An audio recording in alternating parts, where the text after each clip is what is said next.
Assalamualaikum sahabat bonsai. Kali ini saya sedang berada di kediamannya Pak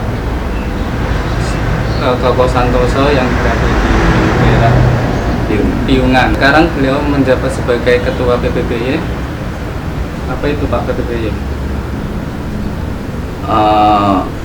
Perkumpulan penggemar bonsai Yogyakarta. Nanti kita belajar mengenai pohon sancang dan cara perawatannya.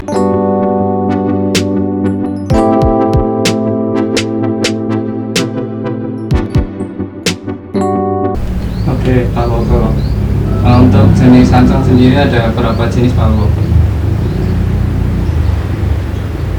Sancang itu sebenarnya ya cuma satu ya, dia keluarga Premna ya, Premna microphylla kalau itu bahasa asingnya.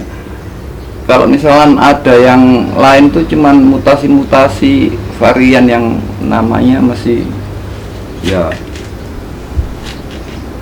sebutan lokal maupun ini nggak ada sih, cuman dibilang apa. Karena kalau kita bicara sancang itu awalnya kan bukan pohon asli Indonesia. Dia awalnya kalau nggak salah dari Taiwan. Cuman karena gampang dibudidaya sehingga cepat berkembang di Indonesia, dan sekarang udah banyak sekali. Terus ada kalau yang lokal tuh yang dibilang wahong ya. Iya, perbedaannya apa itu Pak dengan sancang sendiri?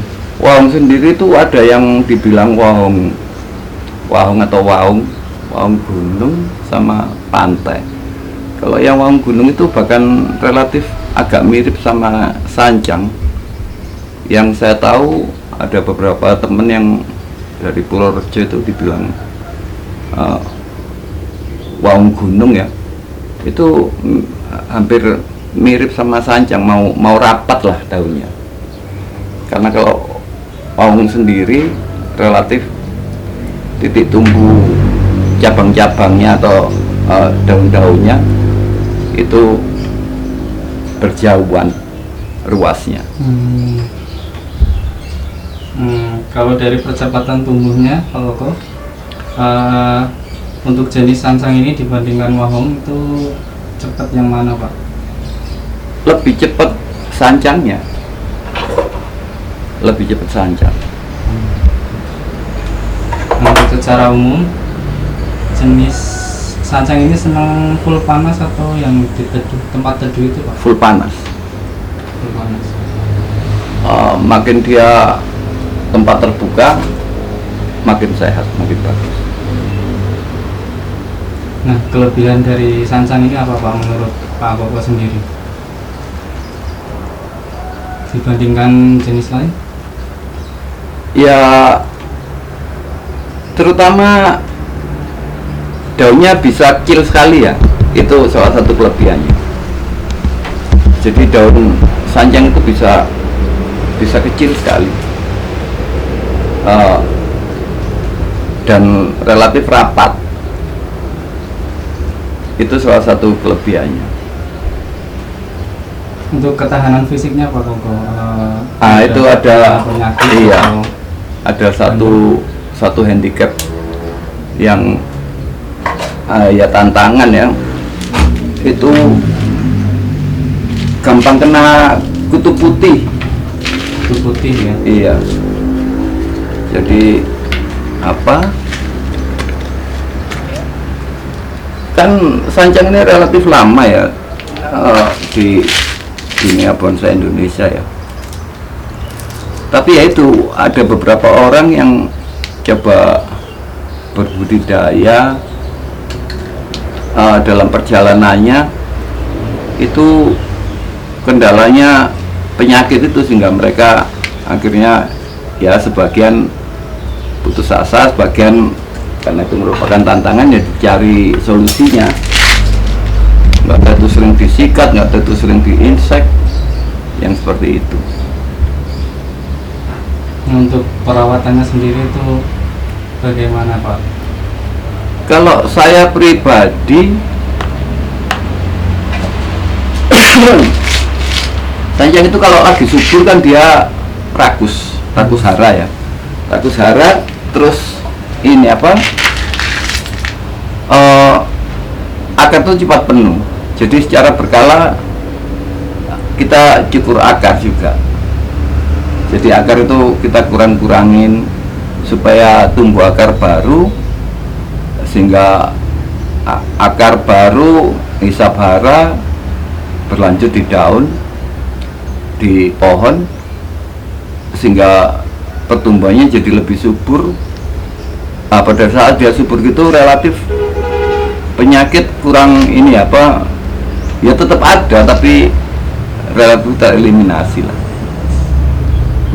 nggak separah kalau dia udah nggak sehat, apa akar udah penuh, nggak ada makanan, itu biasanya terserang penyakit itu. Apalagi kalau udah hama terbang selain kutu putih, ada lagi yang lebih ganas lagi, apa ya bahasa ini ya, kalau kita ngomong oleng-oleng gitu ya, yang penggeret batang. ya. Penggeret batang. Nah, apa untuk inseknya itu biasanya Pak Koko pakai apa? Saya insek itu pakai demolis ya, demolis sama yang satu lagi samit. Iya, yang jelas apa yang mengandung abemectin, apa ada zat dasarnya itu abemectin itu relatif ya, tapi ya begini ya, namanya insek kita berganti-ganti ya, karena saya takutnya ada imun atau ya akhirnya kebal karena sering dipakai yang satu merek itu. Jadi saya relatif berganti-ganti. Nah, ngomongin perawatan sendiri untuk media tanam yang bagus untuk jenis sansang ini, kalau menurut Pak Koko itu apa, Pak? Media tanam ya pasir malang. Nanti kalau pasir malang ini apa, saya hampir semua pohon saya pasir malang itu jadi seperti ini ya.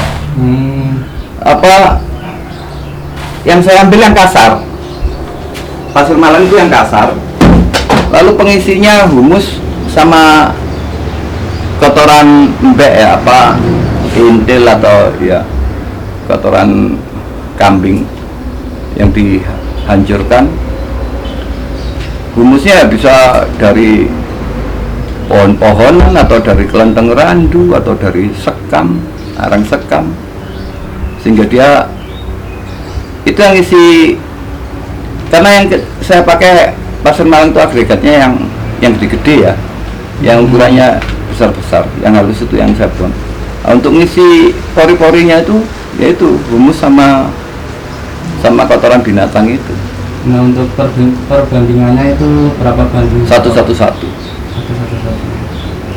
Ada perbedaan? Sorry ya, 1:2 pasir malangnya lebih banyak.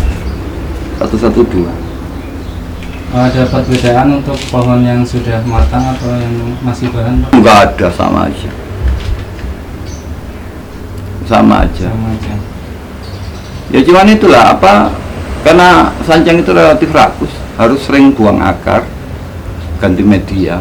Yang paling aman ya dari ketinggian pot kita buang sepertiganya, isi lagi media baru, nanti dia jalan lagi. Bahkan kalau kita mau lebih detail koreksi, akar-akar dominan yang besar kita pendek-pendekin. Karena pohon itu makin banyak serabut, pohon itu makin sehat. Nah, untuk karakter pohon sansang itu sendiri, Pak Koko, untuk pemrograman akar misalnya atau nanti ketika perantingan itu cenderung lebih mirip seperti apa mungkin dibandingkan serut misalnya, atau getas atau lentur Pak Guru? Ya kalau itu sih permasalahan teknik training ya, teknik wiring, ngawatin apa segala itu dari rasa ya. Jadi kita lihat lenturnya pohon itu seberapa, pemilihan kawatnya ukurannya seberapa, itu ya dari kira-kira aja, nggak ada aturan yang baku ya. Ya paling orang selalu ngomong kawat itu kan tujuannya mengarahkan arah cabang, arah ranting kan. Tiap pohon kan beda-beda lah. Tapi biasanya teori dasar tuh sepertiga dari besaran cabang itu ukuran kawat yang ideal seperti itu, dan lilitannya 45 derajat ya. 45 derajat, jadi kalau siku kan 90 jadi 45, jadi dia jangan terlalu rapat nanti kayak per, jadi kita ngarahinnya pokoknya bolak-balik karena terlalu dekat lilitannya. Ini untuk budidaya sendiri pohon sangsang mulai dari apa Pak? Cangkok, setek? Saya ada, jadi gini ya, dulu saya bikin ya karena awal ya kita ikut aturan baku pohon formal ya, akar mencengkram bumi, sehingga kita desain akar itu dipecah atau ya istilahnya sambil kita training akar, membentuk akar itu kan kita ngejar juga dimensi pohon, besaran pohon, sehingga di dalam tanah, di dalam pot itu pada saat dia membesar, kita pada saat koreksi itu kan akar yang besar saya buat sehingga dia tumbuh pohon baru. Itu yang akhirnya jadi koleksi saya. Dari akar itu. Awal muasalnya tekniknya seperti itu. Kalau yang lain ya seperti ini ya, ini misalnya saya angkat, nanti ada akarnya, itu dulunya saya tanam, saya keluarin ujungnya aja. Pada saat keluar daun kita angkat, jadi liukannya itu liukan dalam tanah, memang liukan alami. Nah, untuk kesulitan pohon sangsang itu apa Pak? Kesulitan tuh apa ya? Kalau kita main bonsai kesulitannya masalah kita talented atau enggak, bakat atau enggak, itu aja. Kayak kalau kita bicara seni itu bicara ada campur tangan Tuhan, itu masalah bakat ya. Kalau kita passion kita di situ, bakat kita di situ, kayaknya ya kendala-kendala itu karena seneng, karena ini terlewati ya. Dan makin kita punya jam terbang tinggi, sering lihat pohon, mencari solusi gimana mencari suatu keseimbangan dan harmoni, nanti sense of art, kepekaan kita berkesenian itu akan timbul sendiri kalau kita punya bakat ya.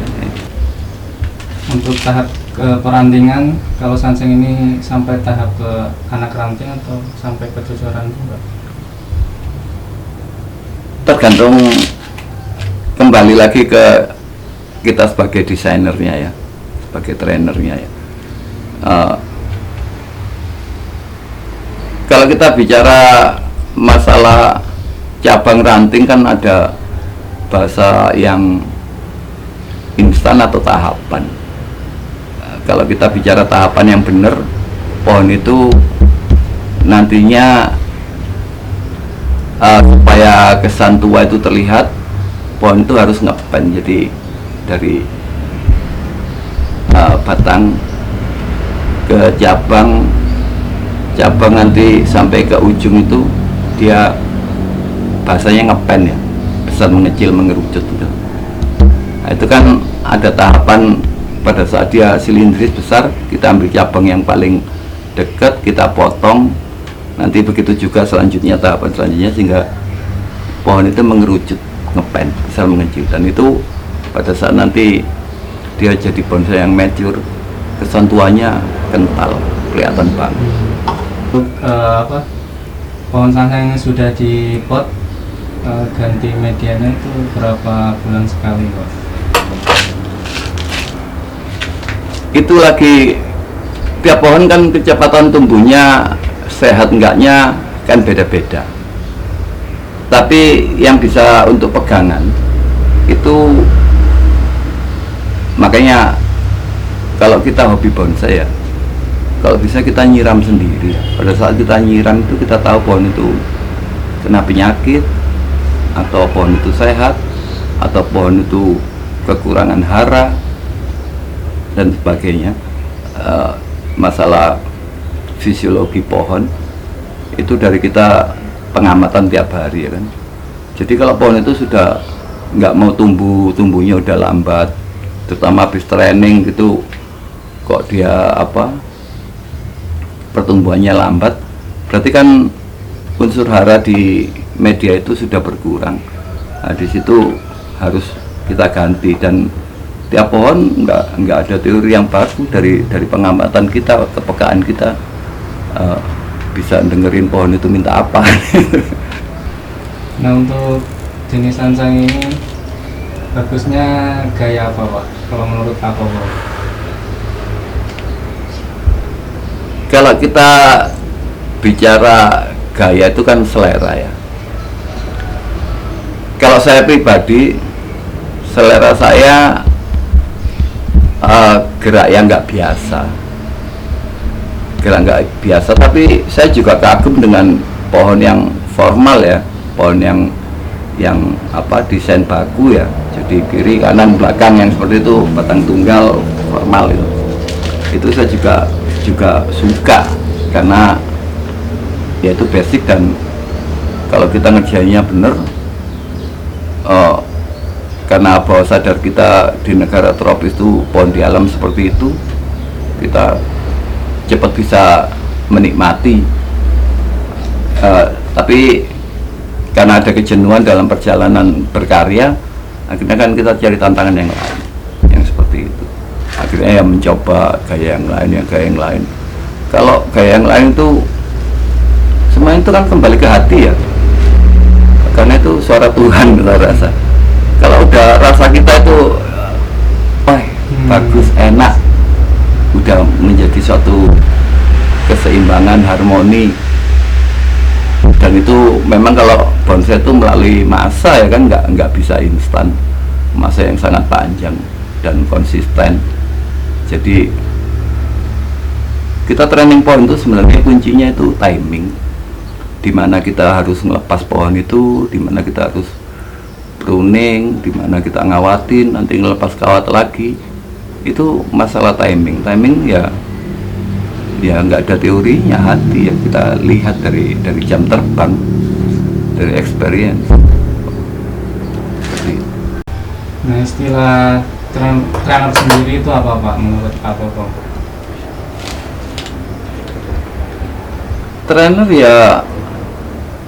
itu kan melatih itu ya, bukan melatih diri ininya, tapi melatih pohon ya, merawat pohon, memberi sentuhan seni di pohon, seperti itu ya. Jadi trainer itu ya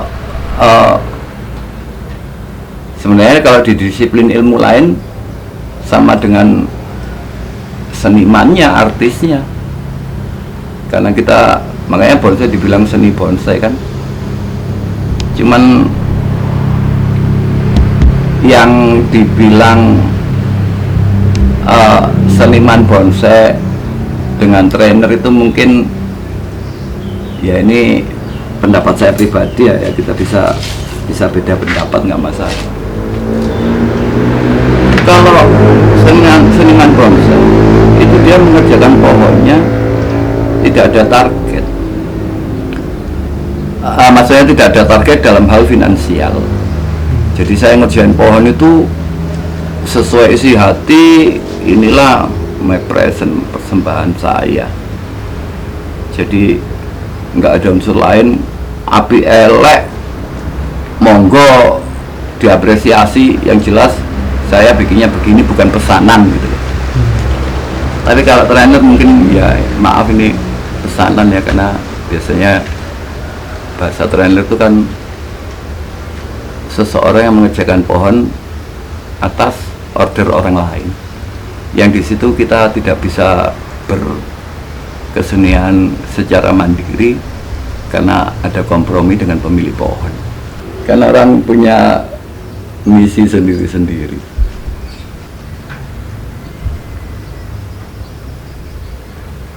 Tapi kalau kita bicara seni yang benar ini, maaf ya, jangan mikirin jual dulu, bagaimana yang kita pikirin pohon kita jadi bagus, jadi mateng, jadi alami. Karena trainer yang sukses itu yang bisa menampilkan pohon itu sesuai fenomena alam. Dan kalau pohon itu alami, bahasanya memohon itu kita nggak bisa lepas dari waktu. Jadi ya pesan saya ke pemula, sabar itu tadi, dan pada saat kita jenuh paling nggak pohon itu kita siram. Karena kalau pohon itu tumbuh lama pada saat kita jenuh apa segala, itu kita memberi kesempatan pohon itu untuk tumbuh, sehingga pada saat dia keluar karakternya, mungkin kita lagi seneng garap lagi, kita bahkan, ya ini menurut pengalaman saya, pohon yang saya nggak suka terbengkalai gitu, tahu-tahu kita tengok, kita ada ide menjadi pohon yang bagus.